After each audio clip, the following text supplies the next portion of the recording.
when we have a count up. This is that little Easter egg content where this is always a wonderful time in the sports calendar, Paul. I get a sense of well-being when I'm doing my fantasy work, but I have baseball playoffs on in the background. It makes me think of something that like 11-year-old me would have just died of happiness knowing that could be my future. Yeah, no kidding. Imagine, how old are you when you started playing fantasy? I mean, when my first year of college, well, really at our lunch table, we had three of us did a hockey league that we scored by hand. That's awesome. Yes. And oddly enough, you and I don't think I've ever shared this. My first drafts were also in the cafeteria, high school, and never would have, a million years guessed we'd be doing it for a living. I know. It's silly. It's the best. Reality's silly. All right. Let's make it sillier by going live. And also say hi to Jim Sirianni and Albert Wilson, the two people that I did that with. Let's go live. Should we be worried about Dalvin Cook? That more this week on the couch. We start with a Vikings question. The guest is Paul Charchian. Paul, should we be worried about Dalvin Cook?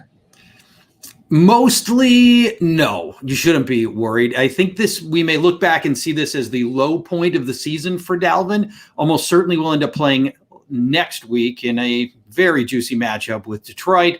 A lingering bye up here it could be a little bit of a hurdle, but after that, Vikings offensive line should get better. And the run blocking especially has been as good as it's been in years. And they finally are going to get their first round pick in at left tackle in the next week or two. And so when I roll all that together, knowing that Dalvin's always a guy who's kind of dinged up and is, he's going to frustrate people with some questionable status, but also knowing he'll play through almost anything, I think mostly we're still safe with Dalvin Cook. It hasn't been easy, and I know a lot of people got stung last week, but I think this is the low water mark for Dalvin for the season, and for the most part, you're going to be safe the rest of the way out. Yeah, probably. I do wonder, and this is just me wondering, Paul, if doing something more like what Dallas has done with Tony Pollard and Ezekiel Elliott. And look, for fantasy, I'm the Cassandra, like the sky is falling with Ezekiel Elliott after week 2, because actually they're really going to force scoring opportunities to him. They're going to have a very balanced offense that we didn't necessarily foresee because we didn't foresee this Dallas defense. That could be our topic, actually. That's a good overarching topic. It is. The things we've seen that we didn't expect to see 4 weeks into the season. You always have your ear to the ground in Minnesota. Anything else? I mean, it's kind of feels like what you see is what you get. Last week, we'll chalk up to Cleveland's defensive line. You and I had a little moment about that on Twitter. But still, this is going to be a viable offense. This is going to be a team that really in this NFC should entertain thoughts of going deep in the playoffs. Why not? If you can go into Arizona and play Arizona straight up, everyone says they're the best team in the NFC, right? So give us your Minnesota State of the Union coming out of week 4. Good time to buy low on all Vikings across the board. This is a very good offense. And, Sig, one of the things you and I talk about every year, we do this for a long time, is how you always have to be willing to reinvent all of your predilections and all the things that you've put in your mind. Mm-hmm. And the Vikings as a run-only team is one of those that we really need to change. The volume's been there for Kirk in this passing game. Yeah. Kirk Cousins is the second highest scoring fantasy quarterback over the last 11 weeks. He's, the numbers are bearing out that there is a newfound willingness for the Vikings and with their latest new offensive coordinator to throw the ball. So that's part of the change in narrative that I think many people have been slow to pick up on. The Adam Thielen touchdown legitimacy is 100%. They throw to him near the stripe. That's not going to change. And part of the reason it's not going to change is it always works. They target him a ton inside the 10-yard line, and it works almost always. And that part is not going to change. Justin Jefferson remains very, very good. And you'll get spot starts out of KJ Osborne and Tyler Conklin finally getting healthy. By the other side of the week 7 bye, Conklin might be a sneaky second half starter for fantasy use at that point, once he's fully healthy and this offensive line doesn't need him to stay back and chip and help out our struggling left tackle as much here in Minnesota. So, yeah. Now, about Madison, you talked about this as maybe a 1-2 punch a la Pollard and Zeke. Here's the thing, though. Where Madison really struggles is his field vision is just lousy, and he misses so many good opportunities. It makes his life so much harder for himself. And those are the things Dalvin never misses on. And right. And there's a bigger separation between these two in outcome and ability than most people realize. Whereas I think with Pollard and Zeke, they're extremely complementary in that they do different things, different running styles, and they neither leaves yards on the table. And Madison does. He leaves yards on the field sometimes.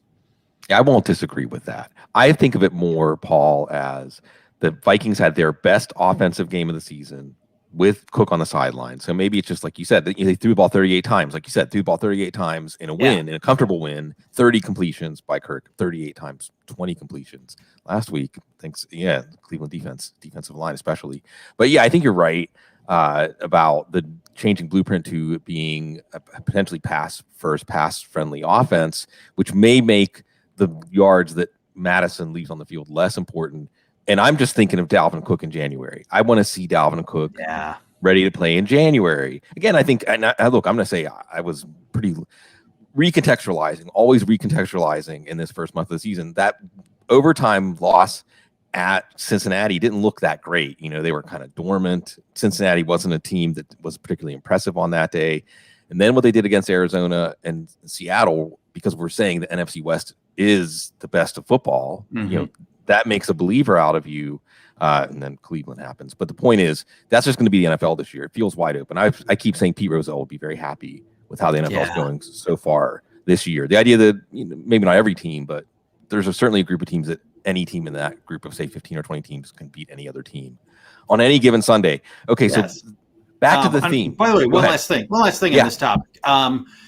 Vikings right now are 20th in run percentage. 20th. Yeah. So, there's your numbers to bear out. They're running the ball 39% of the time. So, there's your numbers to bear out the shift in mentality that they've had in Minnesota and with Mike Zimmer. Yeah, it's something to behold. Lots to behold. I talked about Dallas. And you can talk about Dallas if you want, Paul, but also just the larger topic of the things that we're processing and digesting that are different than what we expected. Cincinnati and their balanced offense, already talking about Cincinnati. That's one. There's still things also that can rebalance and correct themselves, but week 4 is kind of that, it's like a baseball game getting to the bottom of the 5th. Like it's official now. Like the season, we're in the season now. Everything kind of counts. What stands out when you look at things that you weren't expecting in the first month of the season? Well, a few different things, and by the way, some of them are on defense. By the way, which, we never seem to talk about, but I think it certainly is. And there have been some changes. I thought the Washington defense was sitting on a gigantic year. I like the William Jackson move. The great defensive line, and boy, they are getting riddled. How the Chiefs defense as a disaster unit is pretty legitimate. And I thought L'Jarius Sneed was going to be sitting on a big second year. He's been bad. Mike Hughes is no answer in the slot. Can't stop the run very well either. That's been a defense that I did not get right. Chargers rebounding defensively, especially against the pass, which we had hoped would be the case, has certainly been the case. Panthers have been great in 3 of 4 games defensively. They got worked by the Cowboys, but have otherwise been very, very good. Those are some of the defensive angles that surprised me. Yeah, stepping through these things. The first one, and I just like talking about Brandon Staley at this point. Like I have a crush on Brandon Staley from a football standpoint. You saw it, Paul. I overreact, and I remember seeing the video. I think it was in training camp of him going around. And you can just see he's connecting with every player. He's coaching them. They're receptive to his coaching. He's talking about the why. Yeah, everything fits, makes sense. He's so positive. He has so much energy. Yeah, he's young. He was a quarterback, but he's also a defensive guru. So he understands offensive football and defensive football, and his understanding of offensive football informs why he's so good at defensive football. The Chargers defense has held each of their opponents to their lowest score of the year in the game against the Chargers. Wow, right? I didn't realize that. That's a great stat. Wow. Yeah, Derek. And we saw it because we've seen the Raiders in primetime already this year, and that looked different than what we had seen from the Raiders so far this year. So it's just really exciting. It's really, really exciting. And I don't. There's not really a fantasy takeaway here. I mean, they're going to be successful. I'm just happy for the Chargers fans that stuck it out, because now they really have something worth. Joey Bosa talked about it, Paul, that previously be like, oh, how are we going to blow it when you go to the lead? Which is true too. And he said, no, we play for each other now. We've bought in. He just said it, like, came out very direct. Like, we play for each other on this team. Yeah, which is fantastic. You want to talk about some pleasant offensive surprises? Yes, please. I'm pretty happy with Jalen Hurts. It's been inconsistent, but I loved week 1 and I loved week 4. 2 and 3 weren't so hot, but man, there's glimpses of accuracy and arm talent there that I'm just hoping develops. And so to me, I didn't need him. I did not need him to be Patrick Mahomes and his 6th start, but I'm happy with the development from Jalen Hurts to this point.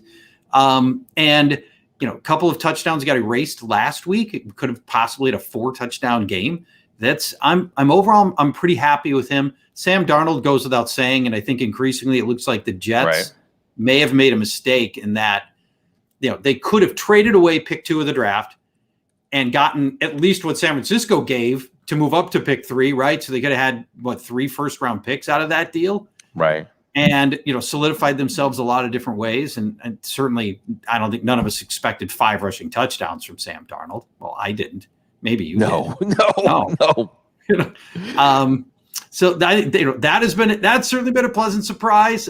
Derek Carr and his newfound competency with these young receivers has been great. I think that's one of the best young storylines as well. And then Cordarrelle Patterson could be a podcast of its own. Oh, it's wonderful. You've probably talked about him already in detail. That's my only hesitation about doing a deep dive on Cordarrelle Patterson with you right now.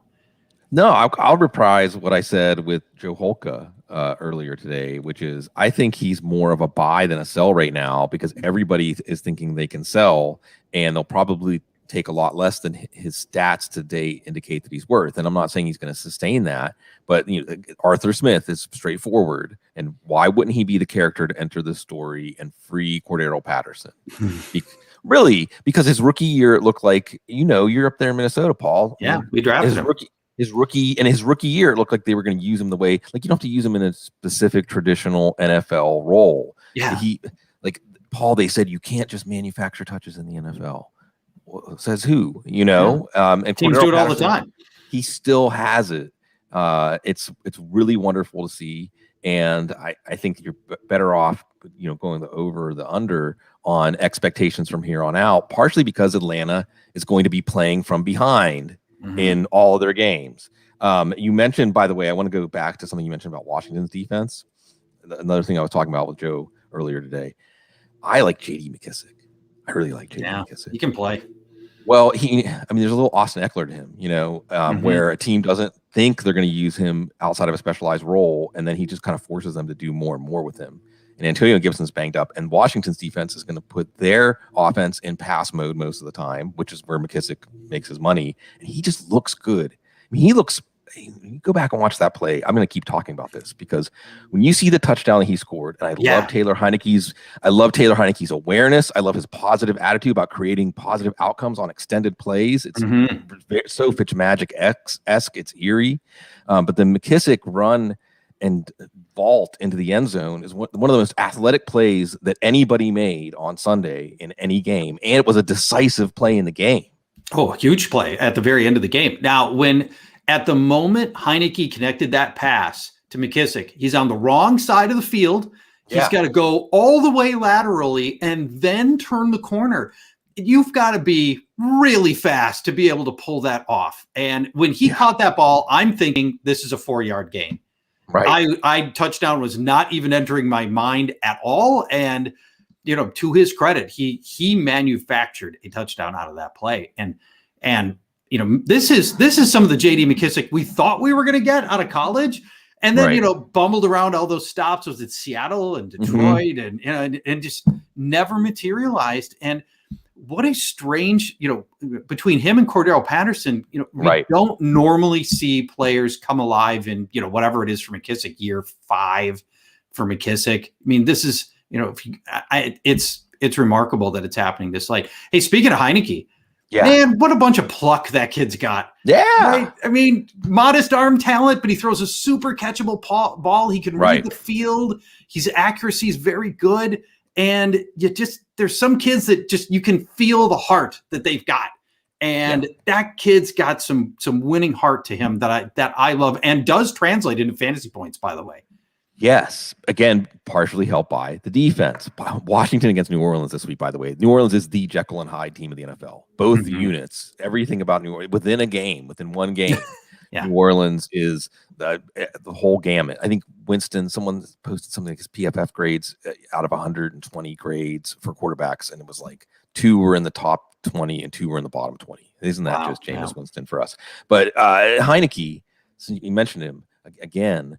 I remember when Chase Young, and you think, Paul, you watch the game, but there's more and more coverage of these players as personalities, or you see them in offhand moments, and you get a feel for the people in a way. And when Chase Young was like, that's my guy, Heinicke, I was like, okay, if Chase Young is that fired up about Heinicke, I'm paying attention. I'm thinking about the connection where like a dude like Chase Young would look at a dude like Heinicke and say like, yeah, you're my guy. What Heinicke must have done to really win that team over, even though the defense is in shambles. It's fun.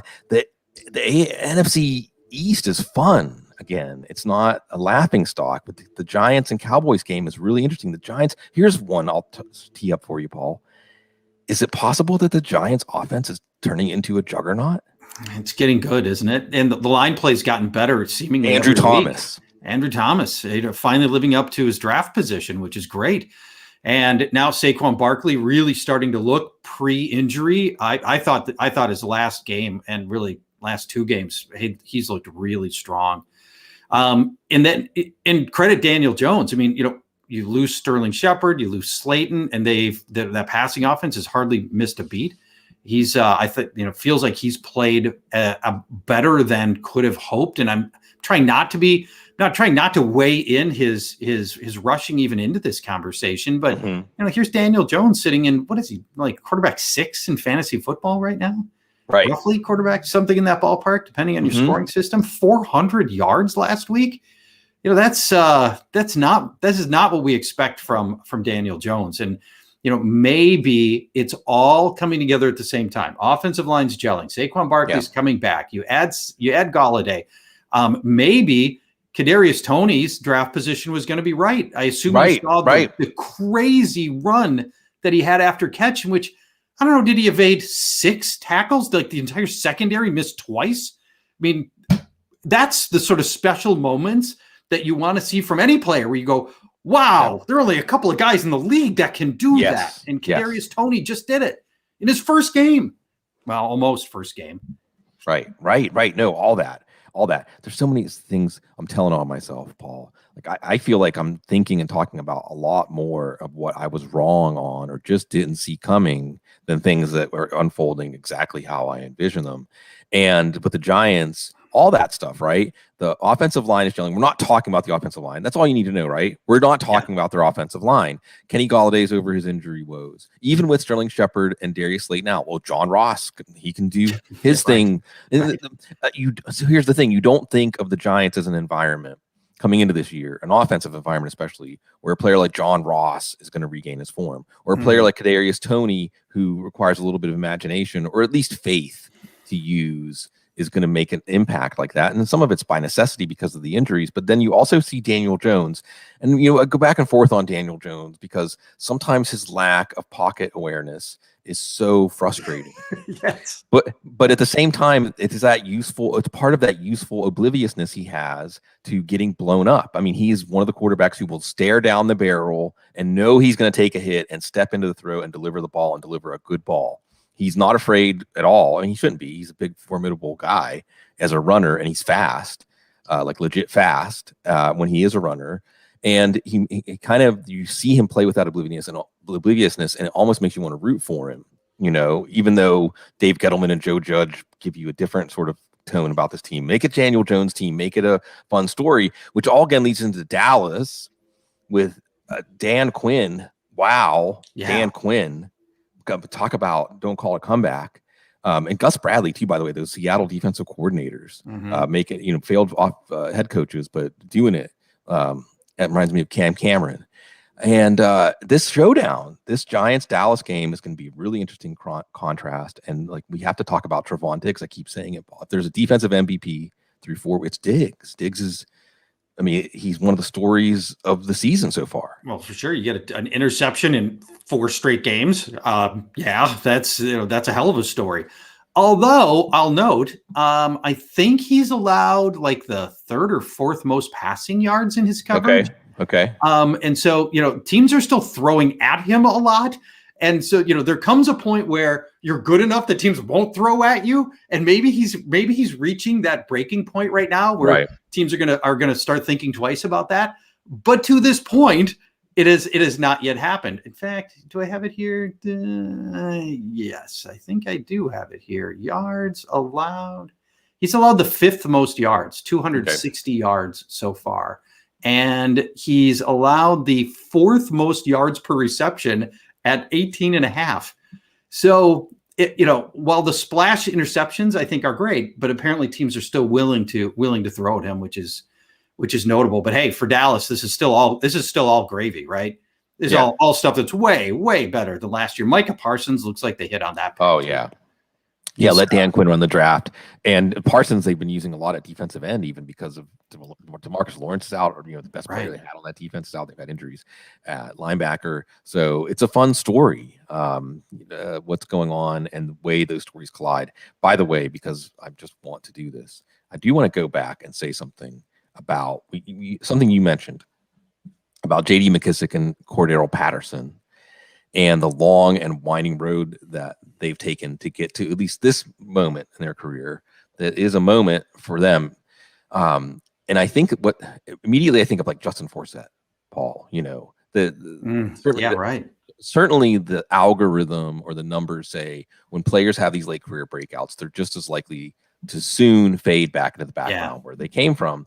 But I feel like at the same time, that treatment of what is happening glosses over or misses the more interesting, compelling angle, which is how does this happen? How is it that these players can toil or languish and everything can finally line up for them, even if it is just a mirage or a dream by the time the page turns to next year? And those are the players that tilt fantasy leagues too, being willing to buy into those players and believe in those players.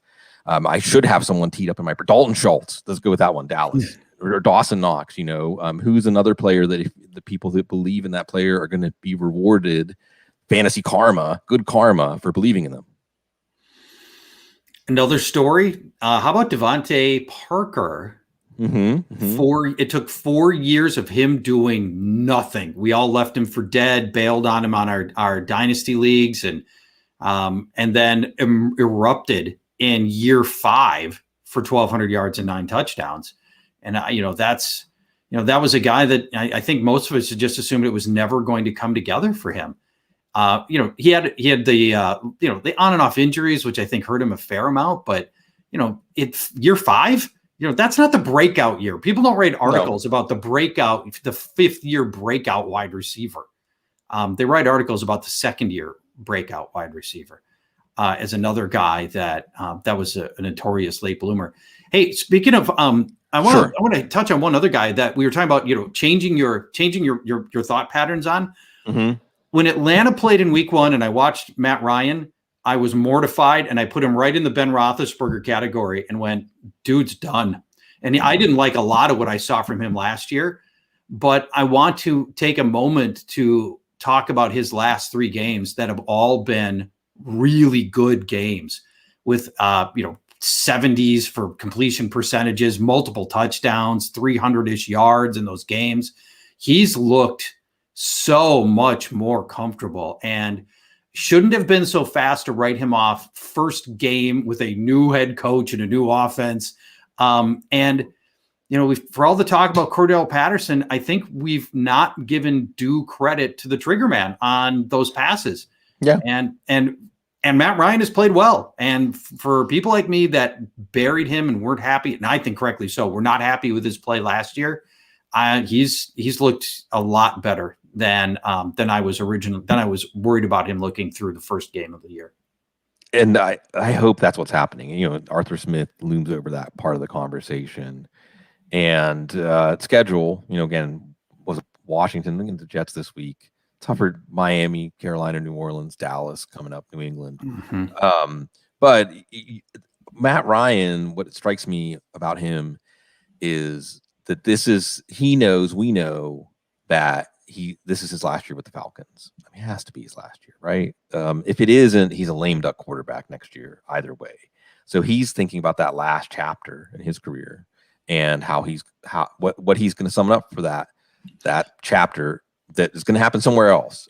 Go ahead. Well, let me ask you. So he wants to do what Stafford did and what Brady did, right? He wants to go to a team that's a quarterback away from a Super Bowl run. So where does he find himself next year? Is he in Pittsburgh on your team? Is he in New Orleans after Winston doesn't work out? If you were to look into your crystal ball, and he's not. I don't think he's going to go to a struggling team, a rebuilding team. So not willingly. So where are those two landing places in play for you? Colts. Paul, I did what you said. I just cleared my mind. I just created a vacuum and just opened myself to see what would emerge from the ether. And you know what emerged? Green Bay. Oh, yeah. That's a great storyline. Yep, I can see it.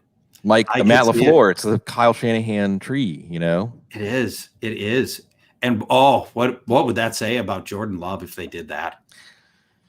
That they don't think he's ready. I mean, patently obvious that was and that they think they're in a Super Bowl window, and a quarterback in his first year as a starter is not a quarterback you want. You just don't want that in a Super Bowl window. I don't know.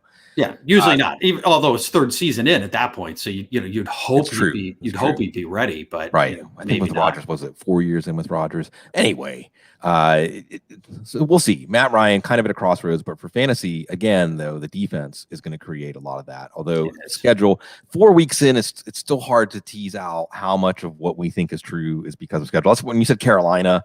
I'm still.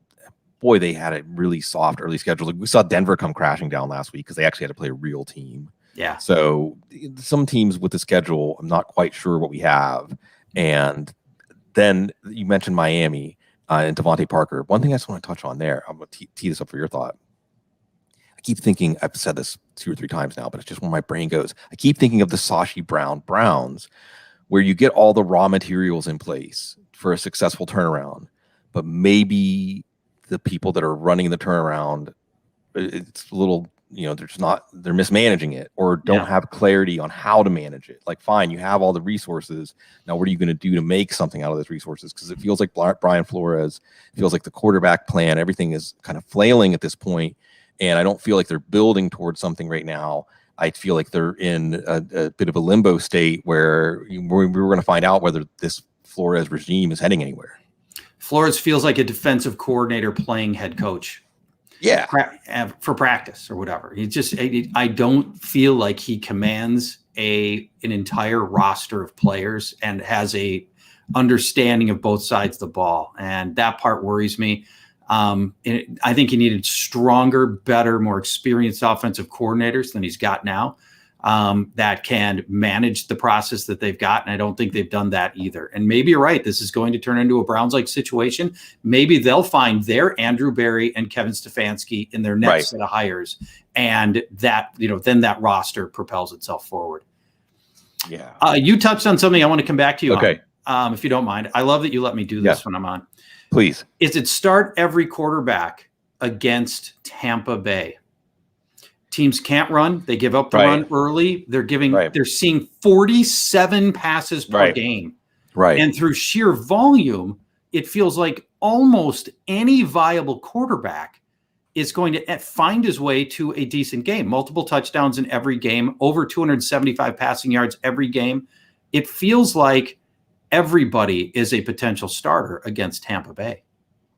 True, but I think when we just for the exercise, Paul, I'm putting it to the test. I'm looking at the schedule, right? So Miami this week, Jacoby Brissett. And then maybe it's because you qualified it as saying a viable quarterback. Okay, fine. He's not a viable quarterback. And that's the thing. I don't think the matchup makes not viable fantasy quarterbacks viable. Yes, we're going to start Jalen Hurts in week 6 against him. Justin Fields or Andy Dalton, Jameis Winston. Maybe Taysom Hill's a starter by then. Jameis Winston, no.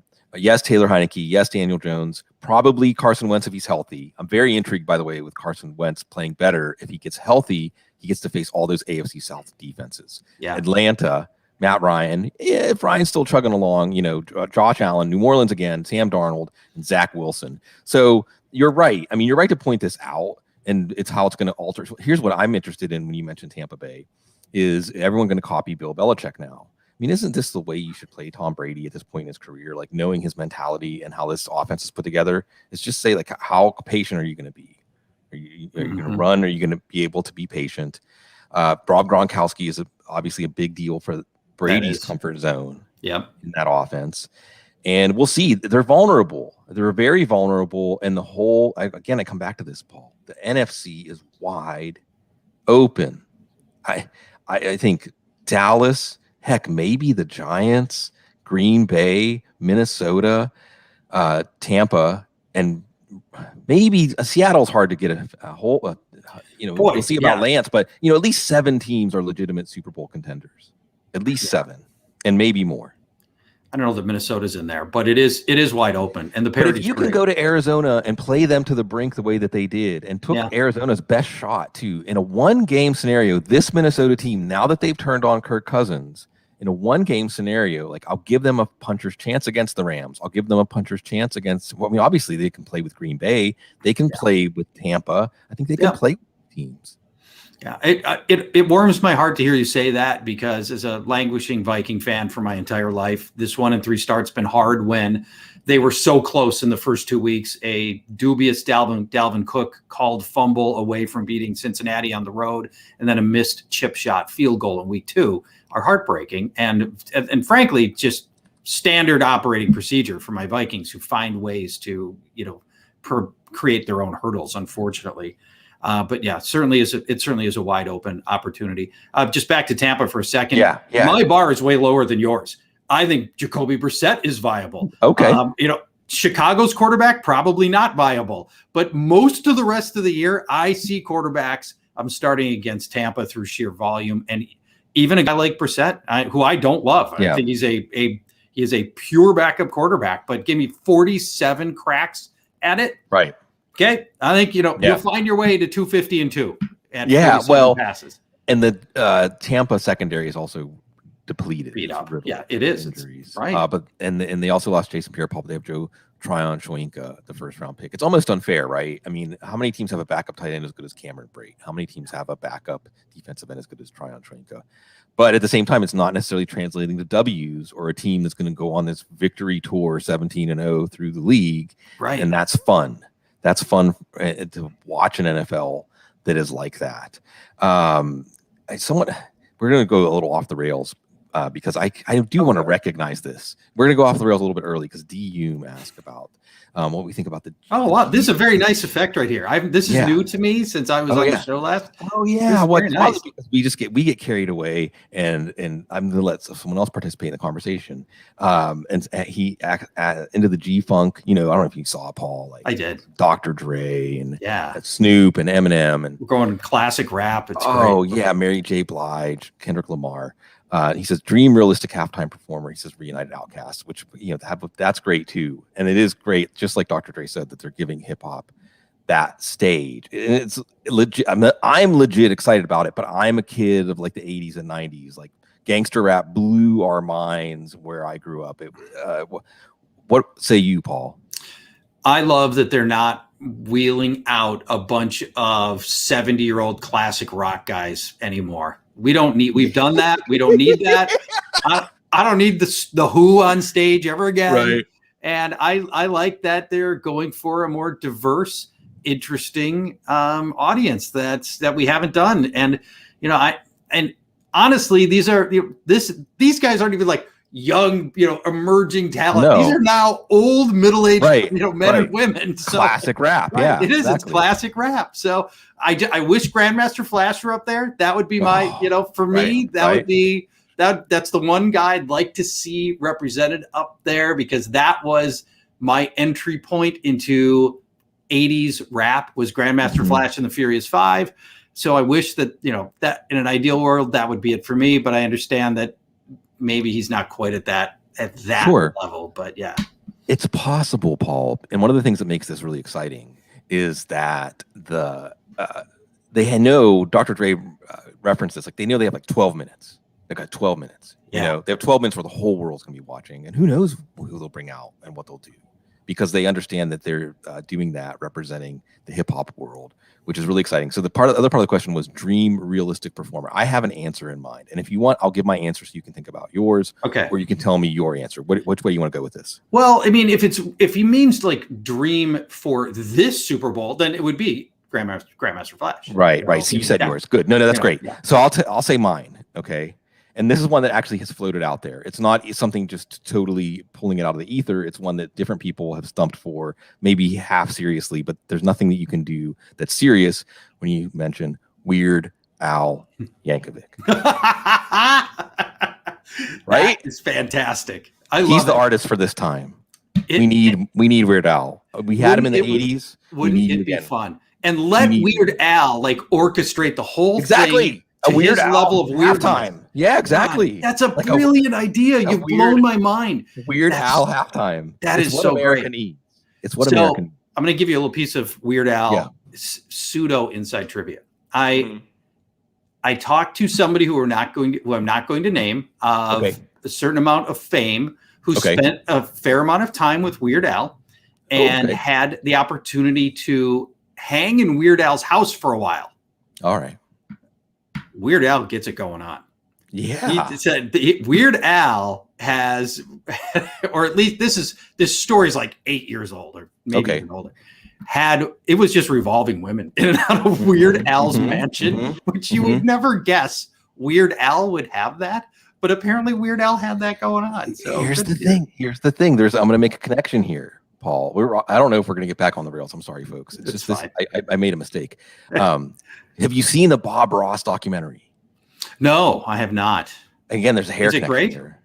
No. All right. No. It gives you insight into Bob Ross and his story in a way that it's sad, but it also, I'm going to give you part of it right here. He was a notorious ladies' man. Like, really? when he was appearing in public, you see the ladies just making those eyes at him, and they're sitting in his lap, and he was a straight up ladies' man out on the circuit. Yes. Wow. In fact, that was a lot of his appeal and how he was marketed. It was known, it was understood that he had massive appeal among women.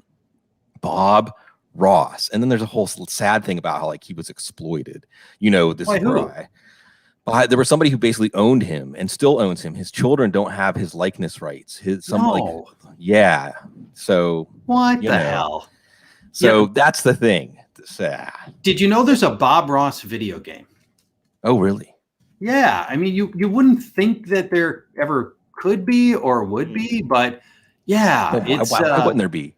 Video games have gone there's no boundaries to what can be in a video game now. I mean, a video game can be it's kind of like a simulation that you put yourself into with objectives, which is kind of like what this is, right? Oh, very similar. Okay, we should give the people some more football talk, something before I really. Oh, I got to mention one other thing as a punctuation mark, since we talked about halftime shows, and you're on. We always have to say there will never be a better halftime show than Prince's halftime show. Attaboy. Minnesota. I'm proud of you right now. And the rain just sort of brought the whole God was part together, of it. Yeah. God was part of it. And it couldn't have been more perfect. We've every city has some of this where a band comes to town, Sig, and has an event in your city, and you're just one stop in a long series of stops for this band. U2 came to the Twin Cities about 4 years ago and played at TCF Bank Stadium, where the Vikings played for those couple of years. in an outdoor in a driving rain. And everybody talked about the rain just sort of brought the whole thing together, the shared experience and being together in it. And it just somehow, coalesced the whole thing into something extraordinary. And, and U2's played here, whatever, 6 times. And, it's, but something special about that. And, like history of the Twin Cities, it goes down as one of the all-time great concerts. And somehow the rain galvanized the whole thing. Yeah, so I'm singing in the rain, singing in the rain. There's layers there, Yes, I'm really having trouble getting back on the rails. I need to get us back on the rails. No, I've already talked about it. Go ahead. Your second podcast of the day. This is sort of what we sign up for a little bit. I'll turn it back into big picture. I was talking about this on the waiver wire show, like you said, the second show of the day, and I did a spot with Joe. Maybe in some ways, like the exhale of, we came here to talk about fantasy football, but we're really just hanging out together and trying into being in our happy place together is just the way that, Paul, I see out there every day that the machine of America, of commerce, continues to chug on, but we're hurting. We've all been through trauma of different types and ongoing trauma related to the times that we're in. But we're not really, and I say this as someone that's like a motif in my life that I don't handle my stuff. You know what I mean? I just put it in the closet until like the closet door won't close anymore. So I get it, or maybe I'm just projecting because this is on the couch, and it's good, and it's a release to talk about these things, and coming back around to that with the rain and pulling things together. One thing I was going to say was, I have to say this. Sorry, folks. Yes, Fisher's going to come up. Fish, Red Rocks in 1996. Yeah. Did the drummer's he's a troll kind of. He's like Captain Caveman. Imagine if Captain Caveman was a drummer. Okay, if Captain Caveman, isn't that the Muppets drum? Isn't that the right Muppets animal right there? Exactly. Animal, yeah. So he knows how to play a vacuum cleaner because his mom taught him. And sometimes they let him come out and like a goof, he'll do a song and play the vacuum cleaner. Like if the songs will be like, If I Only Had a Brain and stuff like that. And the rain started falling. They had him come out and do a song, and it was Purple Rain. And wow. If you've been to Red Rocks, it's like a sheer sort of amphitheater out of rock in the foothills of the mountains. Best venue in America. Right? Yeah, and the purple, and they made the rain purple, and it was just all too much. It was just all too much. There were a few times. One time they played somewhere over the rainbow on a theorem, and when there was a double rainbow over the stage, it's all too much. Wow, it's all too much. But Prince is somebody, I think, and the way that Minnesota. Minneapolis can be so proud of him because he is like a universe in and of himself. I was I'll bring up New Orleans and Jazz Fest. I was here for Jazz Fest when he died, and it was, of course, like Kermit Ruffins played Purple Rain and forgot the lyrics, but we saw Janelle Monáe, and she did a set, and she's one of his proteges. Oh, I didn't know that. Because he, the stories about Prince where he would go through the world and like find people and be like, "You've got it," and kind of like take him into his universe. And yes, well then, and I mean, it's wonderful to have such an emblematic character, and then for it to come together in the Super Bowl, and this ties it all back in too, that the Super Bowl's in Los Angeles, right? I mean, isn't that what makes Dr. Dre and Snoop Dogg? It does. Perfect. Now all we need is the Chargers to play the Rams. Which could happen, by the way. That is not off the table by any means, which would be fascinating if it did end up happening that way. To what degree and to what interest do you have in the Urban Meyer situation? Oh, man. I wanted to talk about, look, this is, and it comes back to some of the things. It's hiring, right? It's a hiring thing, really, because you kind of knew what you were getting with Urban Meyer. Yeah. But I'll tee up Urban Meyer like this, Paul. Yes, you really want to go off the rails. Now we're off the rails, really completely off the rails. But we should talk about it, right? We should talk about things that make us. Pat McAfee was even saying like it makes him uncomfortable, but that's what you got to talk about it. There were so many people, Paul, that said this is going to be a disaster from the moment, not even from the moment of the hire, from the moment it was known that Chad Kahn was pursuing him. This is going to be a disaster. And then each point along the way, right? The strength and conditioning coach, Tim Tebow, gets signed. And I remember when Tim Tebow got signed, I was like, oh, we're outside of the coordinate plane of like you would joke, you'd be like, ha ha, he's going to sign Tim. Oh, wait, he's signing Tim Tebow? Right. Oh, so this is like, Paul, maybe it's the age I'm getting, but I feel like satire and reality continue to merge, where you can't tell the difference anymore. But this is one of those things where the sort of extreme take, like this is just going to be an absolute unmitigated disaster. It absolutely unfolding before our eyes, exactly as so many people called it. And the Tebow thing, my first blush reaction was, well, you know what? It's just a camp body. Who cares? But then the more I thought about it, I'm like, okay, wait. Everybody knows he's not the best player for your team. What is the message you're sending? Right. The locker room. Especially as a first-year head coach, the message if you're sending is not, I'm trying to build the best team I can. That's because that's antithetical to it. And, this is the sort of thing that John Harbaugh might be able to get away with. It's not the kind of thing Urban Meyer should ever have done. And there's so many other personality red flags for sure. It's rare. I think more often than not, when the whole world has a consensus that something is a really good or really bad idea, a lot of the times it flips the other side. But this one just seems so obvious. Yeah. And I'm battling. I really don't want to have Schadenfreude. I really want to believe that I'm above that. But man, is it tempting here, Sig. So tempting. And then the Jaguars fans deserve so much better than this too. It's kind of sad. And here Jacksonville off a terrific game that they had every reason to win. They played so much better than than most people thought that they would or could. And sad to see that all unravel from a last second loss to where we are today with, missed meetings and everything else that's happening there. And I have real sympathy for their fan base who deserves better. Including the world famous Eric Stoner. But look, Schadenfreude, if I'm saying that correct. See, because I was a philosophy major, I have to say Nietzsche. And very nice. That's the right. Yeah. Anyway, it's taking pleasure in the misfortune of another. But is this misfortune for him, really? Because he's going to get a job, probably maybe get paid even more. Yeah, well, you go to USC and make. He's not. I'm not shedding. In fact, Paul, one of the things that stands out to me is he's been so cavalier about all this that you wonder if he just we're not even peeking through keyholes here. I'm just making stuff up. I'm just talking out of another orifice right now. Okay. But I often do. You're like listening and you're like, when are you not? Anyway, at least that's my inner critic talking there. But the point is that based on what Mike Silver and other people have intimated vaguely, he never had the team to begin with. Right.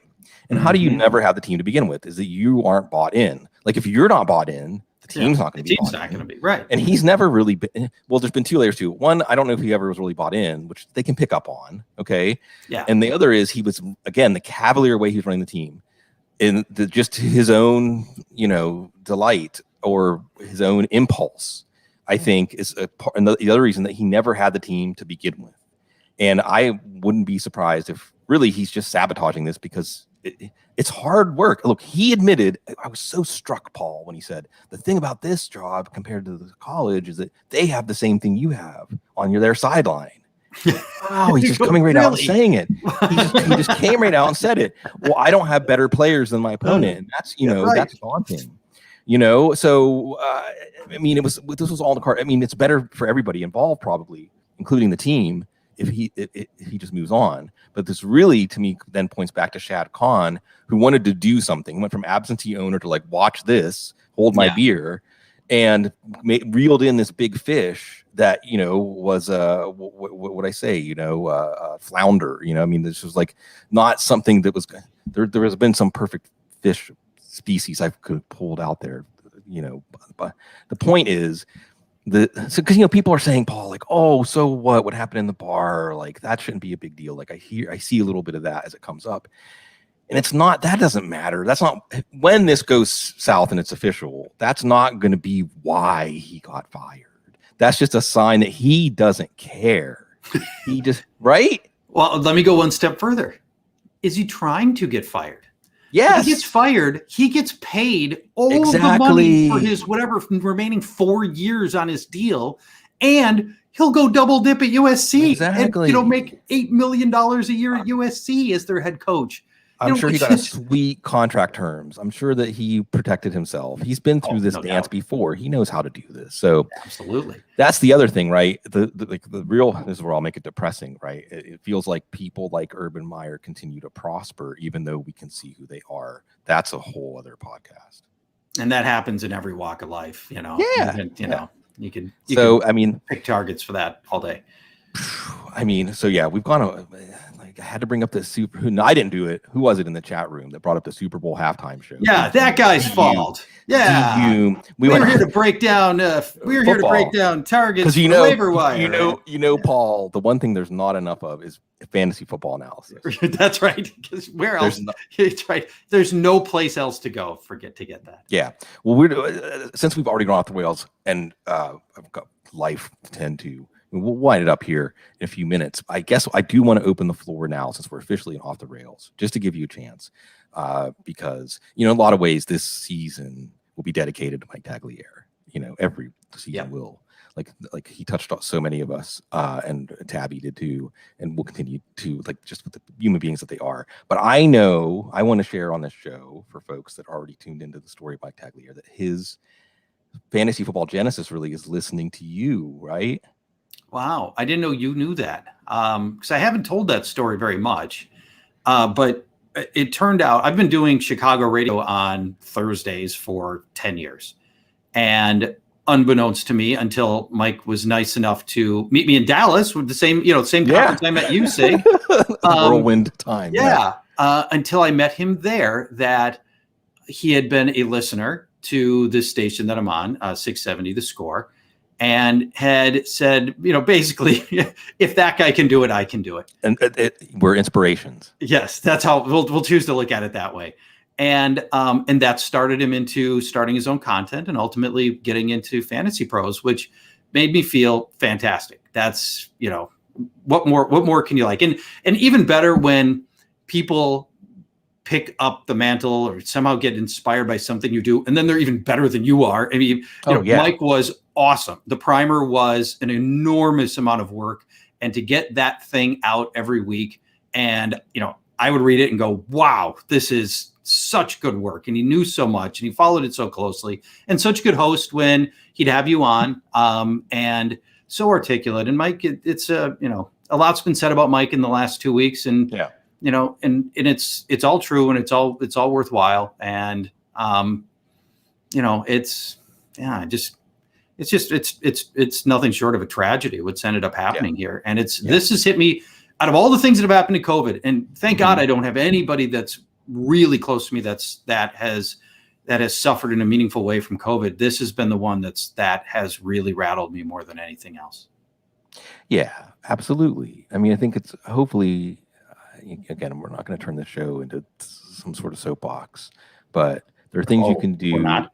Well, what I'm trying to say is, obviously, we're in a weird moment now. I guess we've kind of always been in this moment in America, at least in modern times, where there is this idea of two different realities, and there's not a lot of middle ground. There's not a lot of shared truths, But I think just be safe out there, folks, because I know the wave has come and crested here in New Orleans. There's been a lot of problems, but it's moving now, and it's coming everywhere eventually because we've let our guard down. And I fear for what's coming, and I hope that I'm overreacting. So on that somber moment, but yeah, I just think it's neat, Paul, that I think maybe what it is, because I've had so many people tell me I got my start listening to your show, and I think but basically you said if he can do it, I can do it. But I think that there's also a part of it that is part of the reason I think we can riff so well is, and part of the reason we could riff with Mike is just that joy of getting to do it. I enjoy that we're doing this. Like I said this morning about Cecil and I, we would probably still do this even if we had to get different jobs because fantasy football is outlawed, right? Yeah, right. So I think that sharing in that, it's it must be great to get to do that as your job because these guys seem like they're really happy that it's their job. Yeah. Yeah. And that's, and who doesn't want, people want to share in happiness.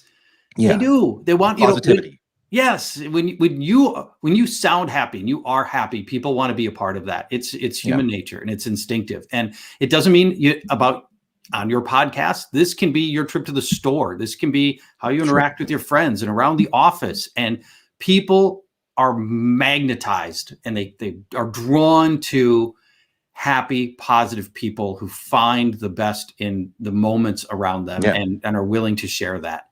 And absolutely, it's a great life skill. Some people are just born with it. They come out of the womb like that. Mm-hmm. Others have to work at it. But I think it's always worth trying to find the best things in every moment that you've got and sharing those and being consciously aware of them and telling people. Yeah. Yes. Say it out loud. Yes. Say it out loud. Appreciate things. That's why I say, like, if you have something nice to say it. Not just if you don't have something nice to say, don't say anything. But you're right, Paul, that the idea is you're as rich as what you can appreciate. Perspective really is what can make you rich in this existence. I'm reminded always of that Alan Watts quote that basically goes like, it's not something at the end. It's not heaven. It's not retirement. It's life is music. You're supposed to dance or sing along with the music while the music is playing. That's great. And in New Orleans, and another thing I like to say on the show a lot, I need to compile all these things. Maybe I can make it into a book deal, a coffee table book. Is everybody wants to be seen and heard. Everybody just wants to be seen and heard. And that's why it's great. Like, it's so indulgent that we get to have this as our job, that people, because it validates us, right? Yeah. Everybody just needs to be validated. That's one of the things I love about living in New Orleans. Everybody's so friendly. Really? Like when people say, like, one of the things about New Orleans, if you wave to someone that's like walking down the street or sitting on their porch, they wave back at you. I love that. You know them or not. Or if you see someone like, hey, how are you doing? How are you doing? And people are present. Like, you feel their presence. You feel the presence of another soul. It's kind of like namaste. You actually feel the presence of another soul, acknowledging your presence. And it like you said, it's a spark, and then seeing the positive in people. This is leadership, I guess, seeing the positive in people, helping them find it. And we can make so much more of a difference than we realize just by how we manage our interpersonal skills. My dad always used to tell, when we were on an elevator when I was a kid with my dad, he would always strike up a conversation with the person. And then afterwards, he would talk about how, like, you can always try to make a nice moment for somebody if you're spending time with them. That's great. And I think that we have so much more power than we realize. And on that note, go ahead. Well, we do have a lot of power. In any given day, you have the power to make somebody feel fantastic, and it could be your wife or your husband or your kids, right. Or it could be extended, even yourself, Paul, even self-care. Sure. Yeah, that which counts for a lot. I know you're new to New Orleans. Obviously, you love it, and I love the way you talk about your town. Do you think New Orleans has galvanized as a community because of everything that's happened from Katrina forward? That the shared difficulties that they've had to endure, come back from, the people who've chosen to stay when these natural disasters have given them reason to leave. Do you think that has changed, has had any effect, or do you think it's just always been this way and it's just part of what New Orleans is? Yeah, what's here now is just an echo of what once was, And this is like, we're getting to the end of the hour, so I'll wind it up. But I think, unfortunately, if anything, Katrina changed the composition of the people like me moved to the city. It's changed the composition of the city, and there's less of what really the bedrock is of what is so special here. And I don't even know where to begin to run that down, because I think it's a very unique confluence of so many factors, including geology. We're one of the great river deltas of the world here, and that's like heavy energy, heavy magnetism. But I think part of what it is just that life is lived out in the streets here. It's lived out together. Think about the pictures, Mardi Gras and second lines, and that makes people human. It makes the other people in your life human in a way that nothing else can. And say here in Minnesota, it's the exact opposite, because for 6 months out of the year, nobody's outside. Yeah. You'll have a next door neighbor. I mean this 100% literally. You'll have a next door neighbor who will move in November. You won't meet them or even really see them until April or May. And it's a real downside to where we live in compared to that. Our lives are not lived on the streets at all. And it's a function of who we are and our climate to some degree, but also just, the makeup of who we are here. And we don't work that way. And don't take for granted what you have. And I know you don't. There's things to greatly appreciate about Minnesota, like Prince, among other things. And there's all kinds of interesting layers here too about how geology creates culture, or like people migrate to these places that are similar to the places they migrated from. And so many wonderful things. The world is always so fascinating. People are fascinating. Life, culture, and always my good friend, Paul Charchian, here on the couch. For you, good people, always. Take care of yourselves. Help each other out. We love you always. Stay classy.